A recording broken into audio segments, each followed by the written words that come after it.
हमने कभी भी युद्ध चाहा नहीं था, महाभारत में भी पांडवों ने कभी युद्ध नहीं चाहा था। और अगर युद्ध की परिस्थितियां बने तो हम अपनी वॉर स्ट्रेंथ को एनालाइज करें और फिर युद्ध करें। बहुत सारे लोगों को ऐसा लगता है कि पांचों पांडव ऐसे ही युद्ध में कूद गए, 100 कौरव ऐसे ही युद्ध में आ गए। नहीं, उन्होंने अपनी वॉर स्ट्रेंथ बढ़ाई। हमारी सरकार 2013 से निरंतर प्रयत्न कर रही है। लोग पूछ रहे थे जीएसटी क्यों बढ़ रहा है, अब समझ में आ रहा होगा जीएसटी क्यों बढ़ रहा है। आप देख रहे हैं हर साल डिफेंस बजट बढ़ रहा है। ये उद्योग पर्व चल रहा था पिछले 10 सालों से। पांडवों ने युद्ध तब किया जब बहुत हद हो गई, अब सहन के बाहर चीजें हो रही हैं, बहुत सारे एफर्ट्स कर लिए। अब भारत ने भी वही किया है। भारत ने उरी देखा, भारत ने पुलवामा देखा, उसके बाद ये परिस्थिति बनी कि भारत ने डिसाइड करा कि अभी भी हम फर्स्ट मूव नहीं लेंगे। आपने पहले कश्मीर में किया, आपने पहलगाम में दुष्कर्म किया, आपने ऐसी परिस्थिति बनाई जो असहनीय थी, आपने धर्म जात पूछ के लोगों पे वार किया, तब भारत ने बोला कि हम पलट जवाब देंगे, और वो भी पाकिस्तान की सेना को नहीं, आतंकवादियों को। युद्ध में आप बेचारे नहीं बन सकते।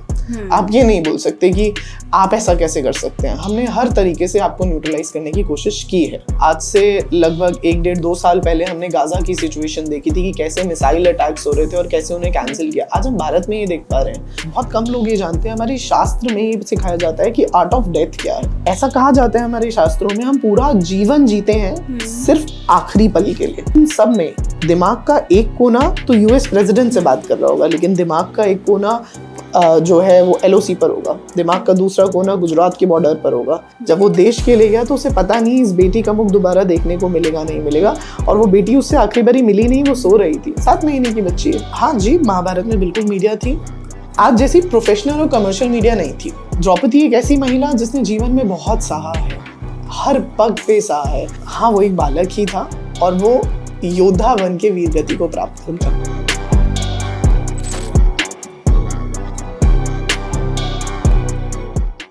नमस्कार, मैं कीर्ति सिसोदिया। स्वागत है आपका मेरा इंटरवल पॉडकास्ट के एक नए एपिसोड में, जिसका नाम है युद्ध। यहाँ हम जानेंगे भारत के सबसे महान इतिहास महाभारत के बारे में और कनेक्ट करेंगे आज के युद्ध से। तो सबसे पहले मैं स्वागत करती हूँ हमारे आज के गेस्ट मिस्टर करण शर्मा जी का। तो सर, कैसे हैं आप? I am good. तो सर, कुछ अपने बारे में बताइए हमारे व्यूअर्स को।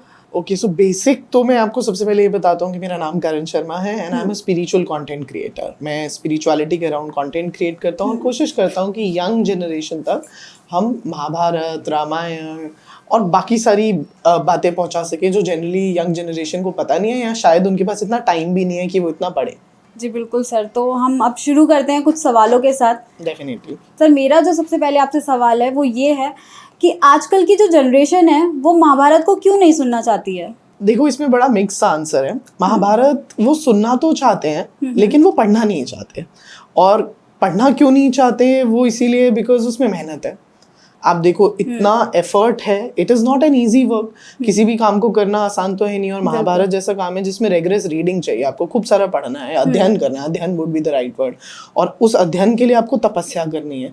आप देखो, अगर आपको बेसिक टेक्स्ट भी पढ़ना है, अगर आप बहुत ज़्यादा डिटेल में नहीं भी जाना चाहते, तो आप गीता प्रेस गोरखपुर की किताब लीजिए। गीता प्रेस गोरखपुर 2 एडिशंस में महाभारत देता है। एक है जिसके अंदर 6 वॉल्यूम्स हैं, 6 किताबें हैं, हिंदी संस्कृत कन्वर्जन है, और एक है 2 वॉल्यूम्स वाला। तो आप सबसे छोटा भी लोगे तो 2 वॉल्यूम वाला लोगे। अच्छा, 2 वॉल्यूम वाला लेते हो तो एक किताब के अंदर अराउंड 1100-1200 पेजेस है। सो 2 वॉल्यूम मिला के लगभग 2200-2300 पेजेस की एक कहानी बन जाती है।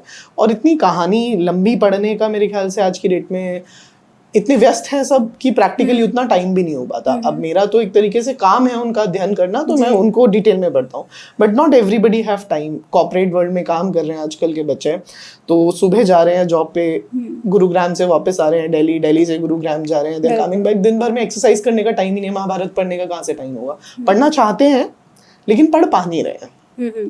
वही चीज़ हम देख रहे हैं कि मतलब अभी जो आजकल की जनरेशन है वो बिल्कुल भी महाभारत के बारे में ना तो सुनना चाहते हैं ना जानना चाहते हैं। तो इसी को लेते हम थोड़े से सवाल आपसे और करेंगे। डेफिनेटली। तो करण सर, अभी जैसे कि भारत में ये जो युद्ध जो चल रहा है, आपको सबको ही पता है, सब इसको ही सुन रहे हैं, आजकल मीडिया देख रही है और सभी लोग मतलब इस चीज़ को सुन रहे हैं, देख रहे हैं। तो आजकल के जो नेता हैं, इनको महाभारत से क्या सीख मिल सकती है? हमारे शास्त्र में ना कुछ भी ऐसी बात नहीं है जिससे हम लर्निंग नहीं ले सकते। और जो अभी परिस्थिति है भारत पाकिस्तान में, हम सब जानते हैं, इतनी इंटेंस सिचुएशन है, सिर्फ भारत पाकिस्तान की नहीं, लगभग पूरा विश्व इसमें इन्वॉल्व है। एक तरीके से हर कंट्री अपनी तरफ से उसे न्यूट्रलाइज करने की कोशिश कर रही है। कभी हम यूएसए की साइड से स्टेटमेंट देख लेते हैं, कभी देखते हैं रशिया ने कुछ स्टेटमेंट दे दी, कल ही चाइना ने एक स्टेटमेंट दी। तो आप देख रहे हो ये सिर्फ इंडिया और पाकिस्तान की बात नहीं है। और इसको हम महाभारत से कैसे सीख सकते हैं? देखो, महाभारत में युद्ध लास्ट ऑप्शन था। हमने कभी भी युद्ध चाहा नहीं था। महाभारत में भी पांडवों ने कभी युद्ध नहीं चाहा था। और अगर आपने ओरिजिनल महाभारत थोड़ी सी भी पढ़ी हो तो उसके अंदर 18 पर्व हैं। 18 पर्व मतलब 18 चैप्टर्स, और एक एक चैप्टर पूरी पूरी किताब है, जिसमें से एक पूरी किताब जो है उद्योग पर्व है। उद्योग पर्व मतलब बुक ऑफ एफर्ट्स, जहाँ पांडवों ने, श्री कृष्ण ने, सब ने मिलकर एफर्ट करे कि युद्ध ना हो। और अगर युद्ध की परिस्थितियां बने तो हम अपनी वॉर स्ट्रेंथ को एनालाइज करें और फिर युद्ध करें। बहुत सारे लोगों को ऐसा लगता है कि पांचों पांडव ऐसे ही युद्ध में कूद गए, 100 कौरव ऐसे ही युद्ध में आ गए। नहीं, उन्होंने अपनी वॉर स्ट्रेंथ बढ़ाई, उन्होंने अपनी एबिलिटी देखी, जैसे अभी इंडिया कर रहा है। आप देखिए, भारत ऐसे ही युद्ध में नहीं उतर गया, पहले उसने फाइटर जेट्स अरेंज करे, फाइटर, और वो एक दिन में नहीं हुए। हमारी सरकार 2013 से निरंतर प्रयत्न कर रही है। लोग पूछ रहे थे जीएसटी क्यों बढ़ रहा है, अब समझ में आ रहा होगा जीएसटी क्यों बढ़ रहा है। आप देख रहे हैं हर साल डिफेंस बजट बढ़ रहा है। ये उद्योग पर्व चल रहा था पिछले 10 सालों से। लेकिन वो होता है ना, नियति में लिखा एक अति के बाद तो आपको जवाब देना ही देना है। ऐसा ही महाभारत में होता। पांडवों ने युद्ध तब किया जब बहुत हद हो गई, अब सहन के बाहर चीजें हो रही हैं, बहुत सारे एफर्ट्स कर लिए। अब भारत ने भी वही किया है। भारत ने उरी देखा, भारत ने पुलवामा देखा, उसके बाद ये परिस्थिति बनी कि भारत ने डिसाइड करा कि अभी भी हम फर्स्ट मूव नहीं लेंगे। पहले कश्मीर में किया, आपने पहलगाम में दुष्कर्म किया, आपने ऐसी परिस्थिति बनाई जो असहनीय थी, आपने धर्म जात पूछ के लोगों पे वार किया। तब भारत ने बोला कि हम पलट जवाब देंगे, और वो भी पाकिस्तान की सेना को नहीं, आतंकवादियों को। पाकिस्तान को ये बात समझ नहीं आई तो उसमें तो हम कुछ कर नहीं सकते। और आज पाकिस्तान ये नहीं बोल सकता कि हम गलत कर रहे हैं।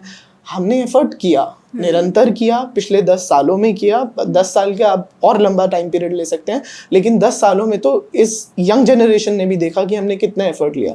लेकिन जब आपको समझ नहीं आएगा तो फिर युद्ध ही एक परिस्थिति है, और युद्ध में आप बेचारे नहीं बन सकते। आप ये नहीं बोल सकते कि आप ऐसा कैसे कर सकते हैं। हमने हर तरीके से आपको न्यूट्रलाइज करने की कोशिश की है। और अभी भी आपने ये अगर नोटिस किया हो तो हम तो युद्ध रोकने के लिए बिल्कुल न्यूट्रलाइज हैं। कल आपने देखा होगा यूएस ने इंटरवीन किया। यूएस ने इंटरवीन किया, हमने तो बोला कि हम युद्ध रोक देंगे। बदतमीजी फिर से और रुक भी चुका था। एग्जैक्टली, वो युद्ध रुक गया, लेकिन रात को दोबारा से सीज फायर का वायलेशन किसने किया? पाकिस्तान। आप अब ये नहीं बोल सकते कि हम बेचारे हैं। आपने वायलेशन किया है। सेम स्थिति, एकदम ऐसी ही स्थिति महाभारत में भी थी पांडवों और कौरवों के बीच में। आखिरी दम तक पांडवों ने ये कोशिश की थी उद्योग पर्व में कि युद्ध ना हो, लेकिन जब आपको समझ ही नहीं आता तो फिर युद्ध तो होगा, और फिर युद्ध में आप अपने आप को एक मर्सी पोजीशन में नहीं रख सकते। तो सर क्या कुरुक्षेत्र एक मानसिक युद्ध का प्रतीक है? बिल्कुल है। एक बड़ी फेमस लाइन है, ये किसी टीवी सीरियल से मैंने देखी थी, मुझे बड़ी अच्छी लाइन लगी, राइटर ने बड़ा अच्छा लिखा है। उन्होंने बोला कि रणभूमि में जब युद्ध होता है उससे पहले मनोभूमि में होता है। आप फिजिकल वॉर तो बहुत बाहर में लड़ते हैं, उससे पहले आप जो है मेंटल स्ट्रेंथ से वॉर लड़ते हैं। आप देखिए इंडिया ने कितना बढ़िया काम करा। इंडिया ने सबसे पहले इंडस वाटर ट्रीटी के अंदर इंडस वाटर को रोक दिया, पानी को रोका, उससे वहां पे उन्होंने कोई प्रहार नहीं करा, लेकिन मनोस्थिति कितनी खराब कर दी। अब पाकिस्तान किस बात से डरा है? कब पानी छोड़ दें, कब पानी रोक दें। अब भारत क्या कर रहा है? जब मन कर रहा है पानी छोड़ देता है, जब मन करता है पानी रोक देता है। देखिए किसी को फिजिकली हार्म नहीं हुआ, लेकिन देखिए मेंटल स्ट्रेंथ कितनी डिस्टर्ब कर दी। तो जो फिजिकल वॉर सिचुएशंस है वो तो बहुत बात की बात है। आप ये सिचुएशन सोचिए कि क्या परिस्थिति रही होगी पाकिस्तान की कि पाकिस्तान के आर्मी चीफ इंडिया के आर्मी चीफ को कॉल कर रहे हैं और बोल रहे हैं कि हम सीज फायर करना चाहते हैं, आप फायरिंग रोक दीजिए। ठीक है, ऐसे ही नहीं हो जाता। ये मेंटल एबिलिटी है। आपने वर्ल्ड प्रेशर डेवलप करा, आपने बहुत सारे डेलीगेट से अक्रॉस द वर्ल्ड बात करी, उसके बाद जाके ये सिचुएशंस क्रिएट होती हैं। और इसीलिए कहते हैं कि एक मानसिक युद्ध है। और युद्ध के दौरान भी आप देखो महाभारत में भी ऐसे ही हुआ। महाभारत में जब युद्ध चल रहा है, उस युद्ध के दौरान किसी का बेटा मर रहा है, किसी का बच्चा मर रहा है। अभिमन्यु, आप सोचिए, he was youngest among all. Abhimanyu मरा, द्रौपदी के 5 पुत्र मरे।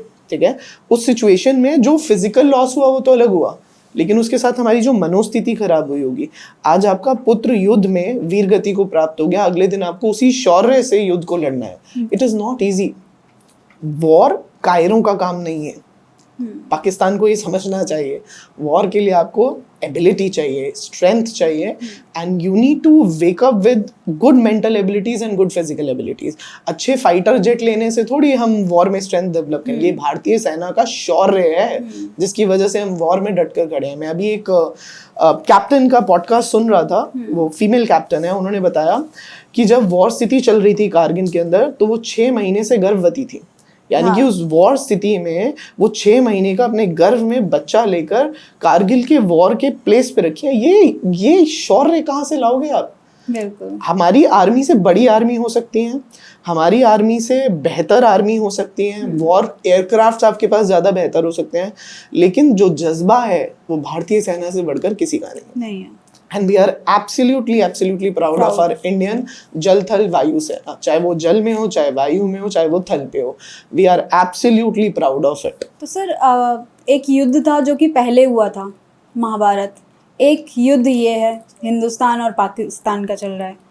तो कुछ लोगों का मानना ये है कि ये एक सिर्फ कहानी ही है या फिर इसमें सच में कोई सच्चाई छुपी है। कीर्ति जी, धृतराष्ट्र सिर्फ महाभारत में नहीं हुए, आज भारत में भी खूब है।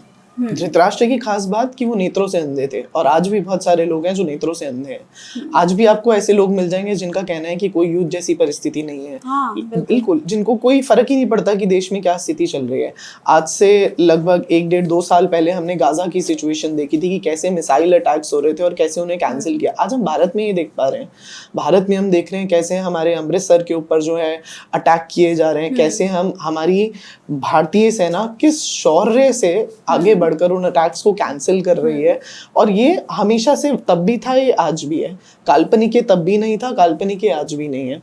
आज आप देखिए, वी नीड टू अंडरस्टैंड कि युद्ध कोई आसान स्थिति नहीं है। युद्ध में नुकसान दोनों तरफ से होता है, लेकिन युद्ध की परिस्थितियां बन जाए तो डट के खड़े रहना पड़ेगा। हमने युद्ध को चुनौती नहीं दी, हमने युद्ध को न्योता नहीं दिया, लेकिन अब जब परिस्थिति बन गई तो महाभारत में पांडव भी डट कर लड़े थे, और आज भारतीय जल थल वायु सेना भी डट कर लड़ेगी, और 140 करोड़ भारतीय बिना किसी धर्म जात के भारत के साथ खड़े रहेंगे। तो सर, आज का जो युद्ध चल रहा है उसके तो हम साक्षी हैं, ठीक है, और जो महाभारत का युद्ध हुआ था उसके क्या प्रमाण थे? भारत भर में आपको इतने सारे प्रमाण मिलेंगे। जैसे मैंने आपको बताया दिल्ली के बारे में, इंद्रप्रस्थ हो गया, इंद्रप्रस्थ अब दिल्ली हो गया। आपने हस्तिनापुर के बारे में देखा, आपने कुरुक्षेत्र के बारे में देखा। आपको इतनी सारी जगहें मिलेंगी जो महाभारत के समय की हैं और आज भी हैं। आप केदारनाथ देखिए, आज का यूथ केदारनाथ से बड़ा कनेक्टेड है। केदारनाथ टेम्पल के लिए इस तरीके की धारणा है कि वो पांडवों द्वारा बनाया हुआ मंदिर है, आज भी रेलिवेंट है। आप देखिए क्या आर्किटेक्चरल मार्बल रहे होंगे। 2013 के अंदर त्रासदी आई, फ्लड्स आए, लगभग केदारनाथ के आसपास का सब एरिया तबाह हो गया। केदारनाथ आज भी वैसा ही खड़ा है। It is an architectural marble, ऊपर वाले की कृपा plus architectural marble. It was in time जो पांडवों ने बनाया था, तो वो पांडवों के समय का मंदिर है। तो इतने प्रमाण हैं, एक नहीं, आप 10 ढूंढने जाएं तो 10 प्रमाण मिलेंगे। तो काल्पनिक तो वो हो ही नहीं सकता। तो सर, क्या ये जो युद्ध हुआ था ये द्रौपदी की वजह से ही हुआ था? महिलाएं ना इजी टारगेट होती हैं ब्लेम करने के लिए। मतलब इनका कारण क्या था? महाभारत का होने का कारण क्या था? महिलाएं बड़ी इजी टारगेट हैं। आज की महिलाएं थोड़ी अलग हैं। आप देखिए कर्नल सोफिया कुरैशी, हाँ बिल्कुल, हमारी दूसरी विंग कमांडर व्योमिका सिंह, ठीक है, ये महिलाएं कुछ अलग हैं। ये शौर्य हैं देश का, पूरी जनता बोल रही है उनके बारे में। एग्जैक्टली, ये महिलाएं कुछ अलग है। लेकिन पहले ना महिलाओं को इतना फ्रीडम नहीं था। आज भी चुनिंदा महिलाएं इस दर्जे पे हमें देखने को मिलती हैं।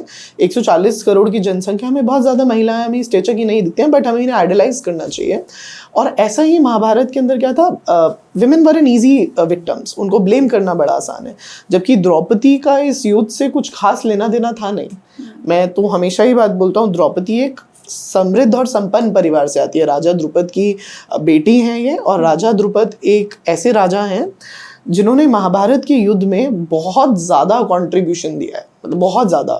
इट इज़ सैड कि बहुत सारे लोग राजा द्रुपद के बारे में जानते नहीं हैं, लेकिन राजा द्रुपद का contribution is more than Draupadi. और द्रौपदी उनकी बेटी है, एक संपन्न परिवार से आती है, और क्योंकि वो एक संपन्न परिवार से आती है, उनको she was leading a happy life. शादी करी, शादी करने के बाद जिस घर में आई उस घर की अपनी परेशानियां हैं। और ये द्रौपदी के जनरेशन से स्टार्ट नहीं हुई है। अच्छा, द्रौपदी के जो 5 पति हैं, अर्जुन, युधिष्ठिर, नकुल, सहदेव, भीम, इनसे भी ऊपर की जनरेशन की प्रॉब्लम्स हैं। महाभारत की परेशानी भीष्म पितामह से शुरू होती है, जो गंगा के पुत्र हैं। सो गंगा के पुत्र से ये परेशानी शुरू होती है, विच इज रफली 3 जनरेशन अप। तीसरी जनरेशन ऊपर से महाभारत का इशू चलता आ रहा है, और आउट ऑफ नोवेयर तीसरी जनरेशन की पुत्र वधु आप द्रौपदी को लाते हैं और बोलते हैं पूरी महाभारत द्रौपदी ने किया। ऐसा कैसे संभव है? It is just that womens are easy victim until unless we have women like Vyomika Singh and women like Sofiya Qureshi ji. ये कुछ अलग महिलाएं हैं, ये हमारा शौर्य है, और इनको हमें आइडलाइज करना चाहिए और इजी विक्टिम नहीं बनना चाहिए। तो सर हमारी जो यंग जनरेशन है ये महाभारत से कैसे कनेक्ट कर सकती है? इसके 2-3 तरीके हैं। देखो, इसका ना कोई मतलब ये ऐसा नहीं है कि हम डॉक्टर के पास गए, बुखार हुआ, एक दवाई दे दी।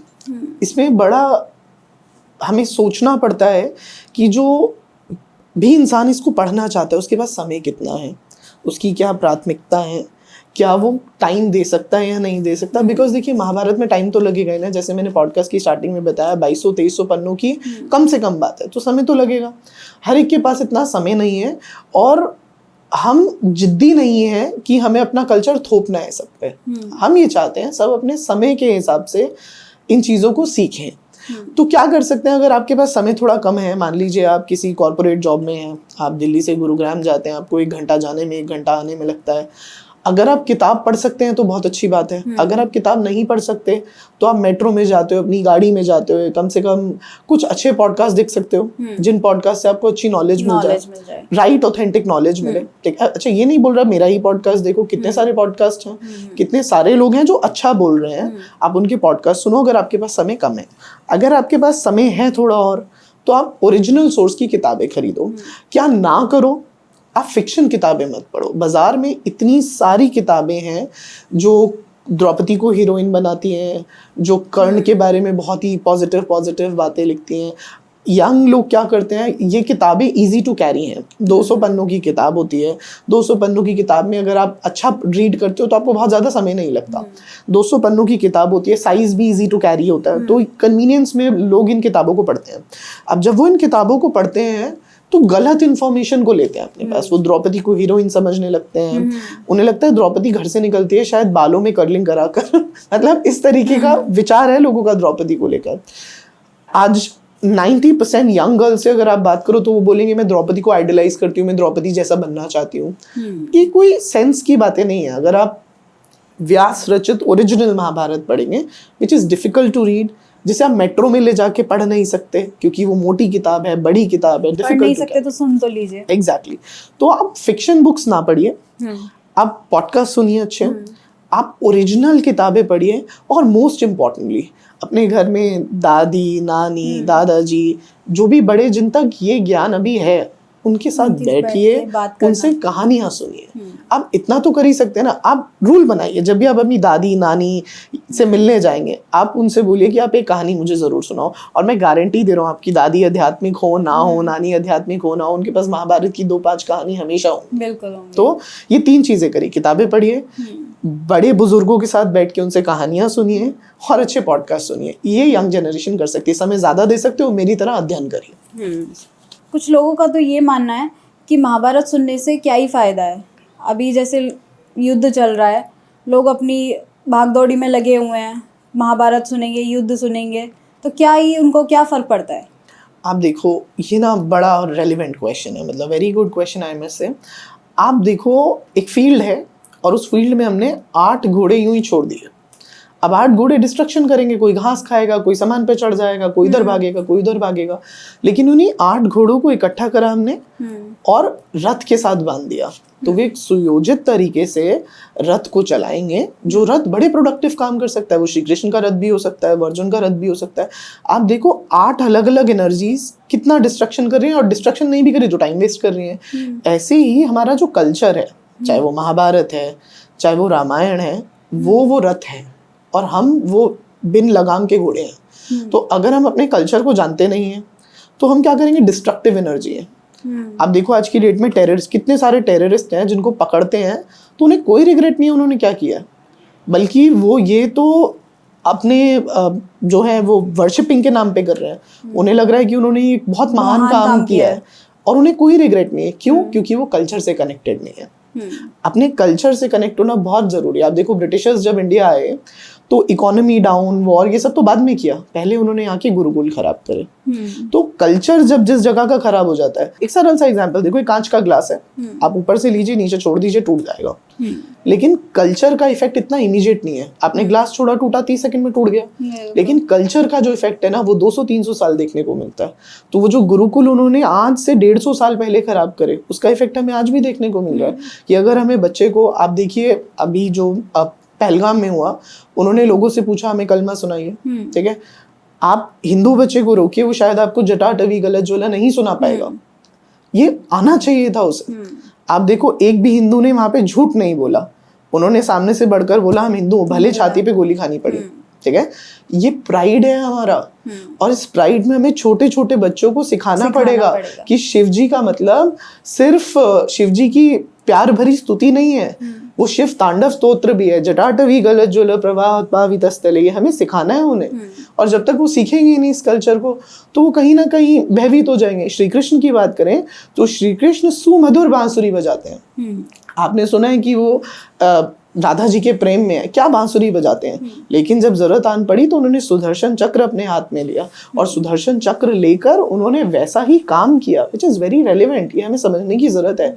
हमारे कोई भी भगवान वॉयलेंस नहीं सिखा रहे, लेकिन हमारा हर भगवान ये सिखा रहा है कि वॉयलेंस की जरूरत पड़े तो हम पीछे ना हटें। हमारे सिख भाइयों को देखो, गुरुद्वारा लगभग ऐसी जगह है, इकलौती जगहों में से एक इस विश्व में, जहाँ पर हर शाम में संध्या के समय संगीत भी बजता है, तबला वादन होता है, हारमोनियम बजता है हर शाम में। और लगभग काफी गुरुद्वारों के अंदर ऐसा है कि वहाँ पे तलवार भी सिखाई जाती है। संडे टू संडे भी कितना कुछ होता रहता है। बिल्कुल, संडे टू संडे बच्चों की क्लास होती है, जहाँ पे वो उन्हें तलवारबाजी सिखाते हैं, उन्हें योद्धा बनाते हैं। हमारे सिख भाई जो हैं वो कितना काम कर रहे हैं। अगर यही कल्चर नहीं होगा, वो गुरुद्वारे को एक टीचिंग सेंटर नहीं यूज करेंगे, तो कैसे काम चलेगा। इसीलिए हमारे कल्चर को बचाना बहुत जरूरी है। और युद्ध जैसी परिस्थिति में, और न्यू जनरेशन को कुछ पता भी नहीं चलेगा। और युद्ध जैसी परिस्थिति में हम रेकलेस युद्ध ना करें, हम कर्ण ना बन जाएं, ठीक है, हम एकदम लड़ाई पे ना उतर जाएं। इसलिए हमें महाभारत का उद्योग पर्व पढ़ना बहुत जरूरी है। हमारे यशस्वी प्रधानमंत्री नरेंद्र मोदी रेकलेस युद्ध में नहीं है। ऐसे नहीं कि उनका मन करा तो वो युद्ध पे उतर गए, उन्होंने बहुत सारे एफर्ट्स करे। उन एफर्ट्स को समझने के लिए हमारा आध्यात्मिक होना बहुत जरूरी है। आप हमारे प्रधानमंत्री के बारे में जानते ही होंगे, कितने आध्यात्मिक हैं वो, कितने जुड़े हुए हैं अपने कल्चर से। वही कल्चर से हम ना जुड़े हो तो हम वही 8 घोड़े हैं जो फील्ड में इधर उधर भाग के डिस्ट्रक्शन कर रहे हैं। It is very important. इस टाइम में तो ज्यादा जरूरी है कि हम ये सब पढ़ें। और ये भी बड़ा रेलिवेंट है कीर्ति जी कि हमें आध्यात्म जो है ना वो आर्ट ऑफ लिविंग सिखाता है। और आर्ट ऑफ लिविंग के साथ साथ बहुत कम लोग ये जानते हैं, हमारे शास्त्र में ये सिखाया जाता है कि आर्ट ऑफ डेथ क्या है, हमारे जीवन के आखिरी पल कैसे होने चाहिए। सो वो art of living, art of death. युद्ध की परिस्थिति में तो कब ये समय बन पड़े, हमें क्या पता हमारा जीवन आज है कल नहीं है। तो युद्ध की परिस्थिति में तो ये कभी भी हो सकता है। ऐसा कहा जाता है हमारे शास्त्रों में, हम पूरा जीवन जीते हैं सिर्फ आखिरी पल के लिए। वो आखिरी पल बड़ा रेलेवेंट है। There are some spiritual practice that need to be done. आपने पुराने के जमाने में सुना होगा कि जब कोई जाता है अपने अंतिम समय में होता है तो उसे गीता के कुछ श्लोक सुना दिए जाते हैं। हाँ। जाते जाते उसे भागवत गीता के कुछ उसके सुनाया जाता है, तुलसी कंठ में डाल दी जाती है, उसके मुख में गंगा जल डाल दिया जाता है। हम पूरा जीवन सिर्फ मृत्यु के क्षण के लिए जीते हैं। और युद्ध की स्थिति में तो मृत्यु का एक पल का भरोसा नहीं, आज है हम कल नहीं है। हाँ। तो वो art of living, art of death comes from Mahabharat, come from शास्त्र। ऐसी परिस्थिति में तो ये जानना बहुत जरूरी है, नहीं तो फिर हम वही मृत्यु के जीवन में फंसे रहेंगे। वो कहते हैं ना, पुनरअपि जननम पुनरअपि मरणम, बार बार यहाँ आना है, बार बार यहाँ फंसना है। अगर इस चक्कर से बचना है, शास्त्र पढ़िए। युद्ध की परिस्थिति में तो सबसे पहले पढ़िए, ज्ञान का होना जरूरी है, बहुत बहुत इम्पोर्टेंट है। तो करण सर, मेरा एक बहुत ही इम्पोर्टेंट सवाल है आपसे कि कृष्ण ने अर्जुन को एक बात बोली थी महाभारत में कि कर्म करो, फल की चिंता मत करो। तो इसमें हमारे जीवन पे क्या क्या महत्व हो सकता है? कर्म पे तो हमें हमेशा फोकस करना चाहिए। अभी अगर आप युद्ध की परिस्थिति में देखोगे तो नरेंद्र मोदी जी युद्ध की परिस्थिति में जल थल वायु सेना के साथ मिलकर युद्ध लड़ा जा रहा है। उन्हें सिर्फ इस समय कर्म पे ध्यान देना चाहिए। अब देखो कितना इमोशनल बैगेज होगा उन पे। रोज ऐसी परिस्थितियां होंगी। अभी आपने देखा होगा थोड़े दिन पहले ऐसा हुआ, 48 आवर्स का अल्टीमेटम दिया, सब पाकिस्तानियों को बोला वापस अपने देश जाइए।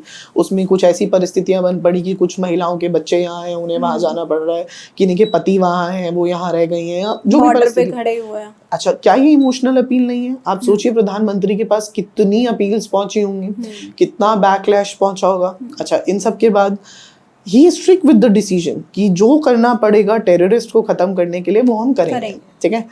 इसमें कितना ट्रबल रहा होगा उनके लिए। अच्छा, एक तरफ यूएस के साथ मिलके मीडिएशन टॉक्स चल रही हैं, एक तरफ यूएस है, एक तरफ पाकिस्तान है, एक तरफ इंडिया है।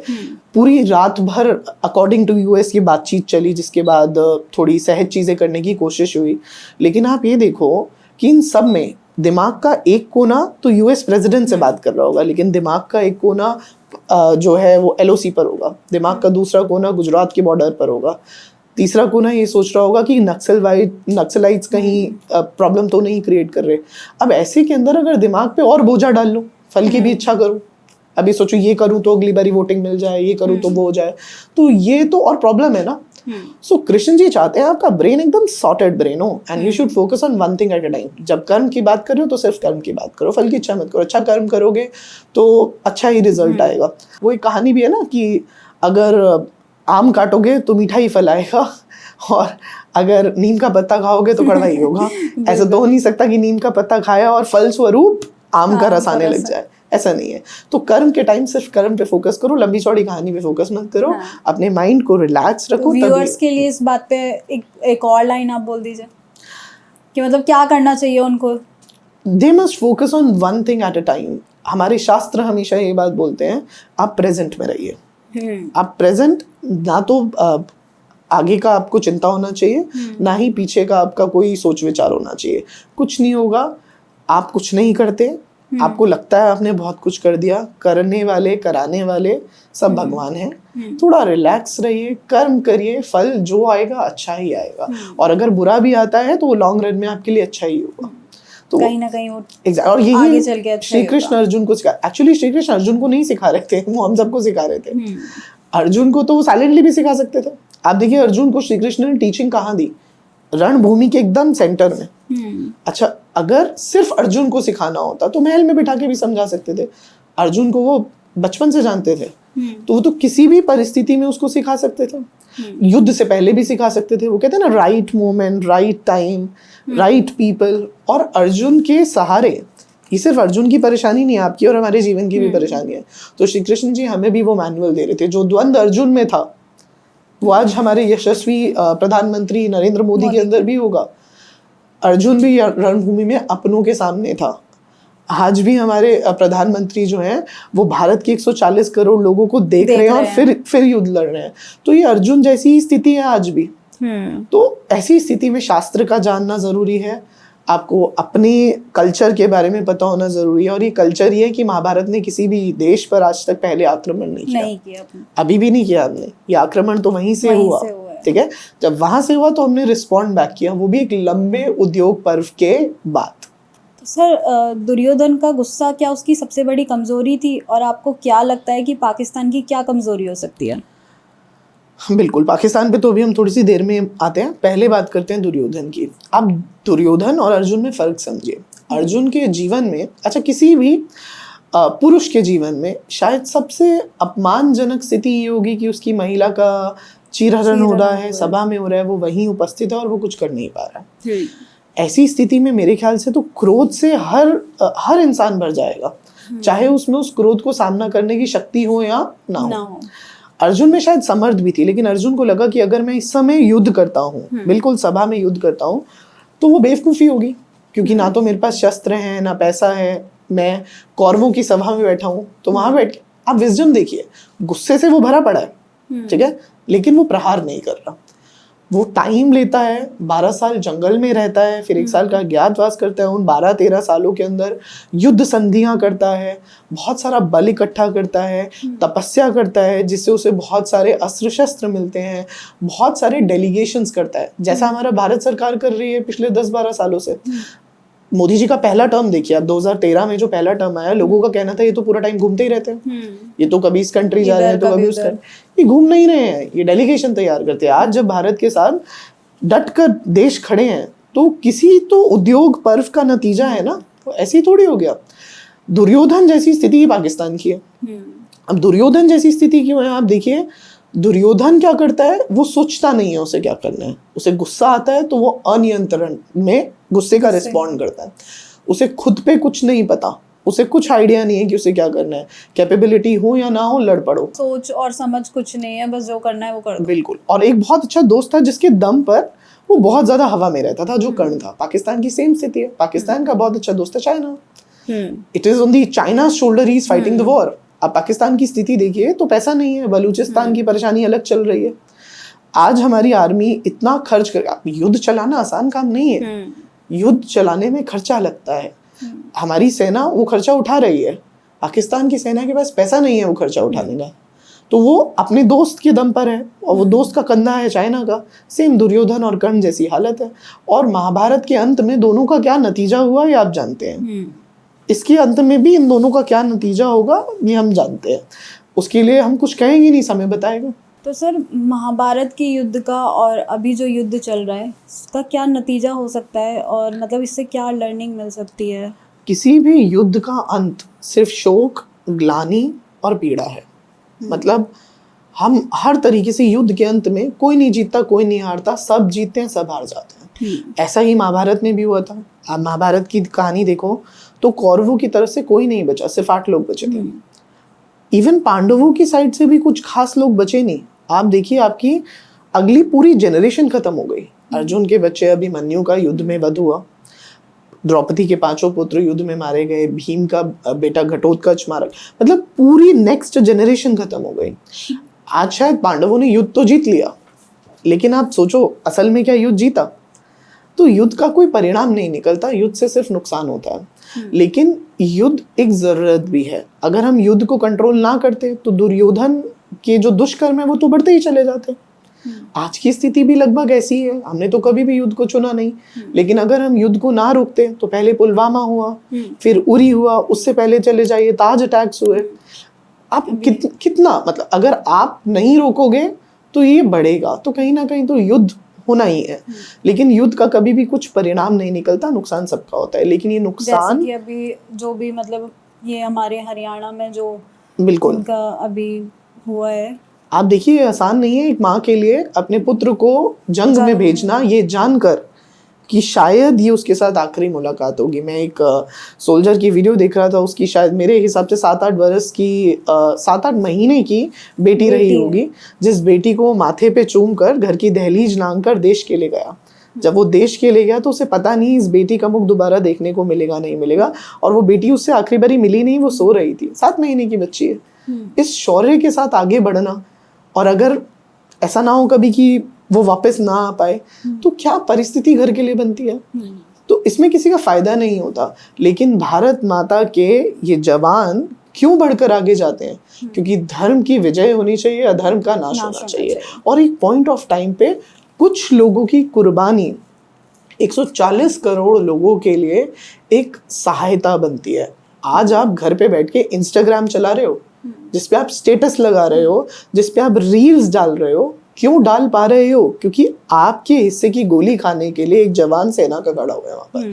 नहीं तो आप कुछ नहीं कर सकते। आज आपके लिए युद्ध क्या है? एंटरटेनमेंट है। You are just watching it on Instagram ना, इससे ज्यादा तो कुछ नहीं कर रहे हैं। एग्जैक्टली। आप उनसे पूछो जिन माओ ने अपने बेटे को युद्ध में भेजा है, या जिन के पति युद्ध में गए हैं, और ये धर्म के लिए करना पड़ा। आप देखिए जब पहलगाम में अटैक हुआ तो पहलगाम में 6 दिन की शादी थी उसकी। 6 दिन की शादी में उसके पति के सामने उसको गोली मार दी गई। एक छोटे से बच्चे के सामने उसके पिता को गोली मार दी गई। आप सोचो, ये सिर्फ एक इंसिडेंस नहीं था कि पिता को मार दी गई, उस बच्चे के दिमाग से ये जीवन भर प्रिंट्स नहीं जाएंगे। और जीवन भर नहीं, हमारा सनातन धर्म तो बात करता है अगले जन्म की, उसके अगले जन्म की, उसके अगले जन्म की। और हमारे सोल की एक जर्नी है, ये हमारे सोल के साथ चीजें ट्रैवल करती हैं। आपने देखा होगा कोई बच्चा जन्म से ही बहुत रोता है, कोई बच्चा जन्म से ही घबराता है, किसी को अंधेरे से डर लगता है। इस जन्म के प्रारब्ध नहीं है, ये पिछले जन्म के है। हमें नहीं पता एक इंसिडेंस कि उसके पिता को गोली मारी, ये अगले कई जन्मों का ट्रॉमा है उसके लिए। तो धर्म की विजय के लिए भारतीय सेना को उठना पड़ता है, जैसे उस जमाने के अंदर अर्जुन और श्री कृष्ण उठे थे। अंत कुछ नहीं है, लेकिन ये जरूरत है जो हमें पूरी करनी ही पड़ेगी। तो सर, जैसे कि कहा जाता है कि महाभारत का जो युद्ध था वो एक धर्म युद्ध है, और आज का जो युद्ध है, क्या ये भी एक धर्म युद्ध है?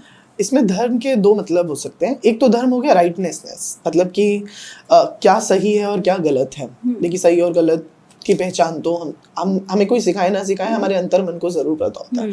जब आप कुछ गलत काम कर रहे होते हो तो आपको एक आभास होता है कि आप गलत काम कर रहे हो, आपको किसी को कुछ बताने की जरूरत नहीं है। तो एक तो वो धर्म हो गया, और एक धर्म हो गया जाति वाला धर्म। तो देखो जाति पूछ के तो मारा ही गया ना, आपसे पूछा गया आप हिंदू हो, आपसे ये पूछकर आप पर गोली चलाई गई, तो ये धर्म तो था ही था वहां पर। आप देखो ऐसे एंटी एलिमेंट्स तो सोसाइटी में हमेशा रहे हैं। तो आप देखो उनसे उनके धर्म पूछे गए, उनसे पूछा गया कि आप हिंदू हैं, मुसलमान हैं, या जो भी आपकी जाति है, और उस जाति के हिसाब से आपको मारेंगे या नहीं मारेंगे। आज एक स्वर में हम 140 करोड़ भारतीयों को ये बोलते हुए सुनते हैं कि हमारा धर्म भारत है। हमारी भारतीय सेना जब अपना पहला प्रेस रिलीज करती है तो उनमें एक महिला ऑफिसर मुस्लिम है और दूसरी महिला ऑफिसर हिंदू है। ये इंटेंशनल मैसेज है कि हमारी जो लड़ाई है वो मुस्लिम से नहीं है, हम मुसलमान भाइयों से कोई नफरत नहीं करते हैं, हमारी लड़ाई जो है वो उन लोगों से है जो एंटी एलिमेंट्स है। आप देखिए when it comes to Muslim we are to proud of so many Muslims. आप डॉक्टर APJ अब्दुल कलाम को कैसे बोल सकते हैं, ठीक है, आप हमारी कमांडर को कैसे बोल सकते हैं अभी। लेकिन हमारा युद्ध वो नहीं है, हमारा युद्ध एंटी एलिमेंट्स है। हमारी प्रॉब्लम पाकिस्तान नहीं है। अच्छा कुछ लोगों की हो सकती है, लेकिन भारतीय सरकार की प्रॉब्लम पाकिस्तान नहीं है। भारतीय सरकार की प्रॉब्लम टेररिज्म है। पाकिस्तान प्रॉब्लम तब बनी जब पाकिस्तान ने बदतमीजी करी तो हमने बदतमीजी से रिस्पॉन्ड किया, नहीं तो हमारी प्रॉब्लम जो है वो प्रॉब्लम टेररिस्ट से है। और मुझे लगता है पाकिस्तान को तो इसमें हमारा साथ देना चाहिए। बिल्कुल, पाकिस्तान को ये कहना चाहिए कि देखो यार युद्ध लड़ने में पैसा हुआ है वो गलत तो हुआ है। एग्जैक्टली, और युद्ध लड़ने के लिए पैसा चाहिए। हमारे पास इतना पैसा है नहीं, आप कम से कम युद्ध लड़ो, हम आपके साथ खड़े हैं। और उल्टा व्यवहार कर रहे हैं। वही ना, जब आप दुर्योधन होते हो ना तो आपको समझ के पर्दे नीचे गिर जाते हैं आपके, आपको अच्छा बुरा कुछ दिखाई नहीं देता। और आपके साथ दोस्त हो चाइना जैसा तो फिर आप ट्रायो बनते हो, कर्ण दुर्योधन और शकुनी जैसा। और कर्ण दुर्योधन और शकुनी को महाभारत के अंदर एनिमी ट्रायो बोला गया है। ये दुश्मन है, ये विध्वंसकारी हैं, ये प्रोडक्टिव नहीं है, ये खराब लोग हैं। तो करण जी, महाभारत की युद्ध में महिलाओं का क्या योगदान था और आज के युग में युद्ध में महिलाओं का क्या योगदान है? युद्ध सिर्फ वो नहीं होता जो रणभूमि में लड़ा जाता है, युद्ध की तैयारी बहुत पीछे से चलती है, पहले से चलती है। आप देखिए इतना लंबा कार्यकाल पांडव बच्चों का जो है वन में बीता, और वन में बीता माँ के साथ बीता। जिस माँ का क्या गौरव रहा होगा कि उसने ऐसे यशस्वी पुत्र तैयार करे जो कि सर्वश्रेष्ठ थे भारत में, वो पांचों भारत का गौरव थे, one of the finest in the world थे उस टाइम पीरियड पे। बिना मदर की एफर्ट के हो नहीं सकता। सो मदर का योगदान हमेशा था। ये फीमेल जरूरी नहीं है कि वो गधा बाला उठाकर रणभूमि में जाएंगी, वो पीछे साइकोलॉजी भी बड़ी इंपॉर्टेंट है। आज एक जवान भारतीय सेना में जाने के लिए तैयार है तो योगदान है उसकी माँ का पीछे। उसकी माँ ने पैदा होते से, ये एक दिन का कार्य नहीं है, उसकी माँ ने पैदा होते से उसमें क्या संस्कार भरे, क्या बल और शौर्य दिया कि उसने लाख, 1.5 लाख, 2 लाख, 4 लाख, 5 लाख की अपनी नौकरी ना चुनकर भारतीय सेना में जाना चूज करा। सो ये हमारी फीमेल्स का कंट्रीब्यूशन है। हमारी फीमेल्स संख्या में थोड़ी कम है। आज तो विंग कमांडर हैं, आज तो वो कैप्टन हैं, लेकिन संख्या अभी भी कम है। लेकिन युद्ध में महिला सिर्फ वो नहीं है जो युद्ध भूमि में लड़ रही है, महिला वो भी है जो युद्ध के लिए वीर तैयार कर रही है। और महिलाओं का यशस्वी योगदान तब भी था और आज भी है। और महिलाओं के बिना, वो कहते हैं ना कि महिलाएं ना हो तो लड़ाइयाँ बहुत ज़्यादा हो, मतलब युद्ध बहुत ज़्यादा हो। महिलाओं के साथ एक सहजता आती है, एक पेशेंस आती है, एक एक्सेप्टेंस आती है, बहुत सारी वैल्यूज हैं जिसमें पुरुष थोड़ा लैग बिहाइंड है। और मेरे ख्याल से अब नए जमाने का पुरुष ये समझ रहा है कि शिव और शक्ति बैलेंस है। सिर्फ शिव होना डिस्ट्रक्टिव हो सकता है, सिर्फ शक्ति होना सौंदर्य हो सकता है, लेकिन शायद बल ना हो। लेकिन शिव और शक्ति जब साथ में आते हैं तो वो पावर बनते हैं और वो सृष्टि को चलाते हैं। So this is very important. Sir, मैंने सुना था कि महाभारत में ब्रह्मास्त्र था, क्या आज के समय में भी कोई वेपन्स हैं? महाभारत में सिर्फ ब्रह्मास्त्र नहीं था, बहुत सारे बहुत ही डिस्ट्रक्टिव जो है अस्त्र थे, वायु अस्त्र, अग्नि अस्त्र, बहुत सारे। उनमें से one of the most terrifying was Brahmastra, जिसे बहुत सारे संदर्भ में आजकल के ज़माने का न्यूक्लियर वेपन भी बोलते हैं।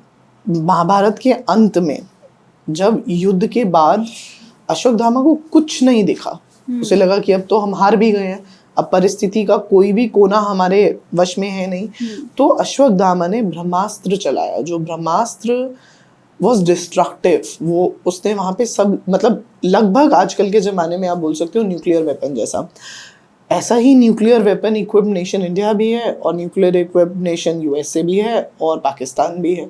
और लास्ट टाइम न्यूक्लियर वेपन जब यूज़ हुआ था तो यूएसए ने चलाया था हिरोशिमा नागासाकी पे और 80,000 लोग मरे थे with a fraction of 30 seconds. तो दोनों ही नेशन जो हैं वो न्यूक्लियर वेपन इक्विप्ड हैं, ब्रह्मास्त्र जैसी कैपेबिलिटी रखते हैं, लेकिन ऐसी परिस्थिति नहीं बननी चाहिए और ना ही कभी आनी चाहिए, बिकॉज वो it is loss of humanity. मतलब ना ही हो मतलब युद्ध एक समय तक बहुत ठीक है, सुयोजित तरीके से चले वो ठीक है, लेकिन ब्रह्मास्त्र जैसी स्थिति, न्यूक्लियर वेपन जैसी स्थिति, ये बहुत डिस्ट्रक्टिव है। जैसा कि हिरोशिमा नागासाकी में हम देखते हैं, आज भी उस डिस्ट्रक्शन को देखा जा सकता है जो वर्ल्ड वॉर 2 के एंड में न्यूक्लियर बॉम्ब से यूएसए ने किया था। One of the worst any country can ever do. तो ऐसी परिस्थितियां ना आन पड़े, लेकिन हाँ, ऐसे जैसा आपने पूछा, ऐसे अस्त्र तो हैं हमारे पास और हमारे पड़ोसी देश के पास भी। तो सर, क्या दोनों देशों की जो मीडिया है वो तनाव बढ़ाती है?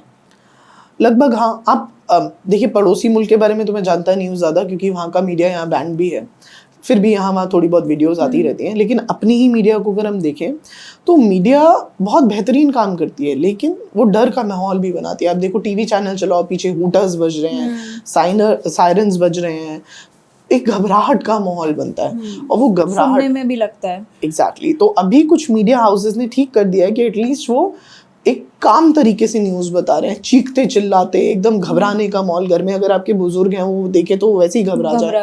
आजकल बच्चों में इतना एंजाइटी का प्रॉब्लम है, वो सब किसकी वजह से आता है? क्योंकि आप इतनी घबराई हुई टोन में, इतना चीख के चिल्ला के, पीछे सायरन्स के साथ बोलते हो। तो कहीं ना कहीं मीडिया अच्छा रोल भी करती है, लेकिन कहीं ना कहीं सुधार की ज़रूरत है। मैं ये नहीं बोलूँगा कि मीडिया गलत कर रही है, लेकिन मीडिया को भी सुधार की ज़रूरत है, जो अभी कुछ टीवी चैनल्स ने करना भी शुरू करा।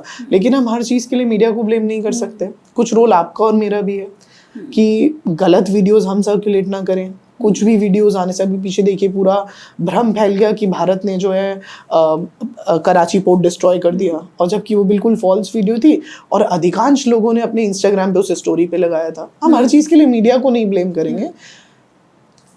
ऐसे रिपोर्टर हुए हैं अभी रिसेंट टाइम में, बड़े न्यूज़ चैनल पे एक रिपोर्टर थी, 12 घंटे तक लाइव न्यूज़ रिपोर्टिंग कर रही थी और फेंट हो गई, बेहोश हो गई न्यूज़ रिपोर्टिंग के ड्यूरेशन। आप देखो, 12 घंटे लगातार एक काम करना आसान काम नहीं है। तो मीडिया का रोल तो प्रशंसनीय है, लेकिन हाँ, मीडिया को भी थोड़ा सा सुधार की ज़रूरत है। तो क्या सर उस जमाने में भी मतलब मीडिया जैसी कोई चीज़, मतलब कोई देखता था? हाँ जी, महाभारत में बिल्कुल मीडिया थी। आज जैसी प्रोफेशनल और कमर्शियल मीडिया नहीं थी। आज देखिए, मीडिया एक व्यवसाय है। उस जमाने में मीडिया एक व्यवसाय नहीं था, लेकिन राजाओं के जो दूत होते थे वो सब राजाओं के दूत एक तरीके की मीडिया ही थी। सो कौरवों की तरफ से एक तरीके से विदुर जो थे वो पूरी कॉन्वर्सेशन यहाँ से वहाँ करते थे, ये मीडिया ही था। संजय जो है पूरी महाभारत की जो हैपनिंग है वो देख पाते थे और धृतराष्ट्र को कन्वर्ट करके बताते थे। तो संजय जो धृतराष्ट्र को बता रहे वो भी मीडिया का काम क्या है? इन्फॉर्मेशन। तो उस समय इन्फॉर्मेशन का काम ये दूत करते थे, संजय ने किया। तो मीडिया तो तब भी थी, प्रोफेशनल मीडिया नहीं थी, मीडिया हाउसेज नहीं थे, लेकिन हाँ, मीडिया तब भी थी। और आज प्रोफेशनल और कमर्शियल मीडिया। सर, हमारे यहाँ एक राउंड होता है रैपिड फायर का, तो कुछ क्वेश्चन मैं आपसे करूँगी, उसके आप जवाब दीजिएगा। डेफिनेटली। ये युद्ध कब तक खत्म हो जाएगा? देखिए, I am not the right person to answer that. ना तो मैं जल थल वायु सेना से हूँ, ना मैं भारतीय सरकार से हूँ, लेकिन मैं इतना कह सकता हूँ, महाभारत का युद्ध 18 दिन चला था, कारगिल की वॉर 3 महीने चली थी। तो जब भी युद्ध खत्म होगा, जल्दी खत्म होगा, लेकिन युद्ध खत्म होने के बाद एक बात निश्चित है कि धर्म की विजय होगी, अधर्म का नाश होगा।